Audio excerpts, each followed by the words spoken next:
Hey everybody, it's Harry from SLapyodaddybbq, the YouTube channel that teaches you how to master barbecue so you can spread barbecue love. I've been researching the science of beef aging and have posted several butter beef aging videos because I'm fascinated by how meat aging works, and I realized that in addition to learning about the science of beef aging, I need to taste a professionally aged steak to act as sort of a reference point. One of the best beef available in America is Wagyu, which is a cross between an American and a Japanese cow.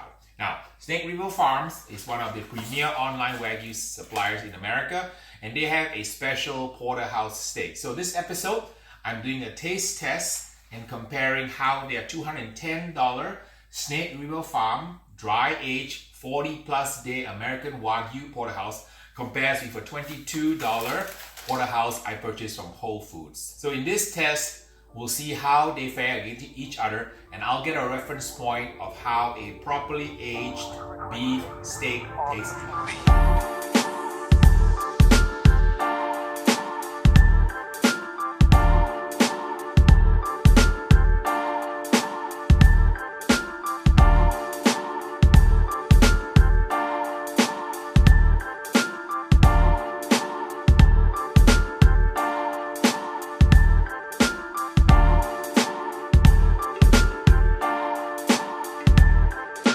In addition to doing this test, I just want to give you a premiere preview that I'm also aging some beef prime rib on my own.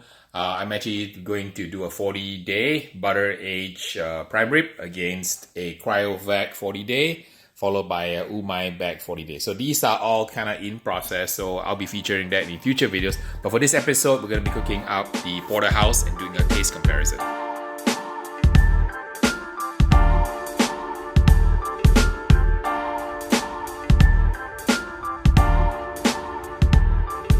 The reason this Snake River Wagyu American Porterhouse is so expensive is because this is done using a very special process. Not only is it American Wagyu, but Snake River Farm in Idaho ships these porterhouses, which are Wagyu, high quality Wagyu steaks. They ship it to New York to a place called, I think, Prime Food Distributor. And these folks have a proprietary method of aging the meat. They use special rooms and special ultraviolet light. Have fans, and then they have like a little bit of a mold kind of circulating the air, so you get basically the enzymatic action on the aging. You also get the moisture evaporation, so the steak shrinks a lot, and then you also get a little bit of the mold that is necessary for creating a little bit of fermentation on the steak. So that's very esoteric. You cannot achieve this at home. So I'll cover all of the mechanisms and the food science of beef aging when I do my umai bag, cryovac, dry aging, butter aging video. But for this video, I'm more interested in getting a reference point comparing one high quality, professionally aged Wagyu against a porterhouse that is purchased from my butcher, Michael, from the Brea Whole Foods. So not a fair shootout of a $220 piece of meat that's aged for 40 plus days, and this is Wagyu against, I believe this is probably looks like a choice grade porterhouse. So $220 versus $220, 10 times more price. Of course, I'm not expecting it to be 10 times better, but I just need a reference point, and the reference point is based on eating a regular porterhouse against a very, very high-end porterhouse. And this is the stuff that you probably get in kind of like a high-end Peter Luger's kind of steakhouse, but it's great that I can do it at home. So we'll pop it in the Green Mountain Grill, get it to be about 110 degrees, get a little bit of smoke, do a final sear, and then do a quick taste test so that I can educate myself. So remember, when Harry teaches himself, he also teaches you.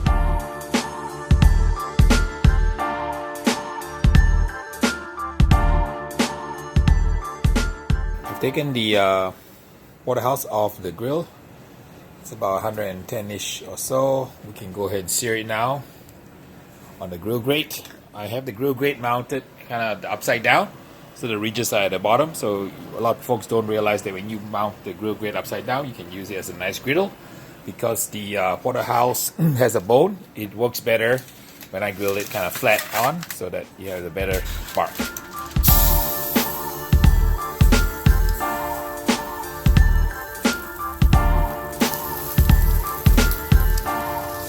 Beans. They're always hanging around me whenever I cook, right? Waiting for food.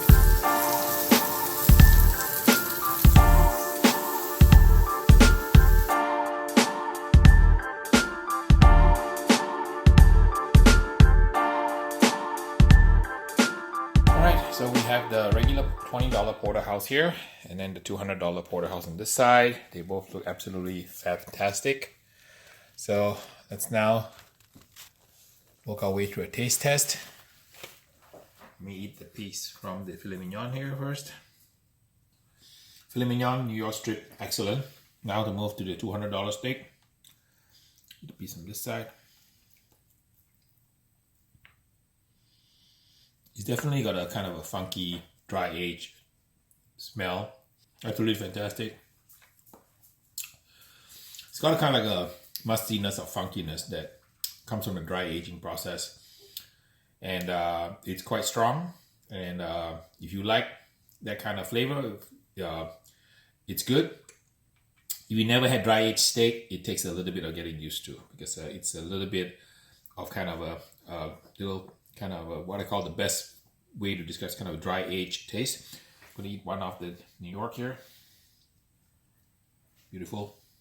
So absolutely fantastic. So whether you're eating the filet mignon or the New York strip, the 40+ day dry age porterhouse is absolutely outstanding. As good as any of the top steakhouses I've eaten. And it's got that, of course, that kind of dry age flavor, very deep, very complex, kind of a little bit of kind of a funkiness to it, which is highly desirable if you're used to it.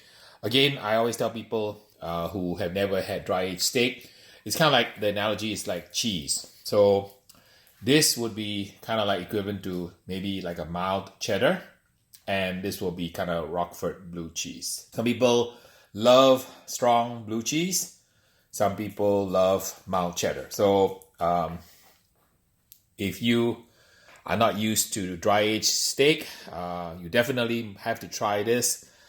You don't get one of these Snake River Farms steaks. Absolutely amazing bite, amazing flavor, amazing tenderness, and it is expensive, but you get what you pay for. And this piece of beef is carefully cared for and flown across the country to be aged in a very special high-end facility. I'll leave the link in the description to let you guys go to the website, watch the video of how this prime food distributor ages their meat. It's truly, they've got it down to a science and an art form. That's why this small little piece of meat is only about 30 ounces, and a lot of it is just the bone. So I would estimate the net meat is barely maybe 20 ounces. So 20 ounces for $200, that's $10 an ounce, which is really expensive. This entire one from Whole Foods, excellent eating, don't get me wrong, but $20. So 20 versus $200. Again, the beauty is in the eyes of the beholder. I would enjoy this tremendously, because I always tell people, life is short. We live a temporary life. Enjoy the wonderful things in life, even though they cost a lot more money. But remember, this one, you don't need to eat a lot. A couple of pieces will enough to send you to beef heaven. And you don't want to go splurge $200 to buy a Snake River Porterhouse 40-day age Wagyu.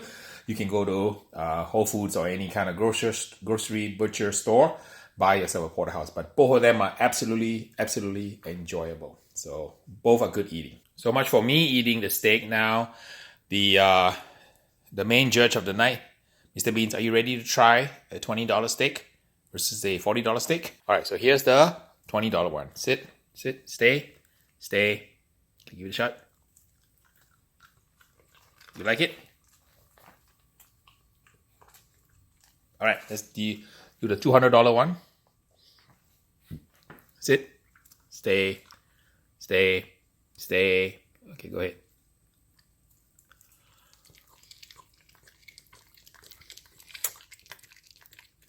I think you like it. Licking your chops. All right, Beans, what do you think? The $20 or $40 for $200? You like them both? I like the $200 one, actually. Okay, so this concludes another video from Harry from Slapyodaddybbq in Los Angeles. Lots of love. Please like, subscribe, and share. and tell everybody about my channel. This was a fun cook. I got a chance to eat a perfectly aged 40-day steak, and that is going to be now the reference in my head. So when I do my other video with the umai bag versus the butter aging versus the cryo bag aging, I've got a solid basis of what constitutes a perfectly dry aged steak. So until the next video, we will see ya.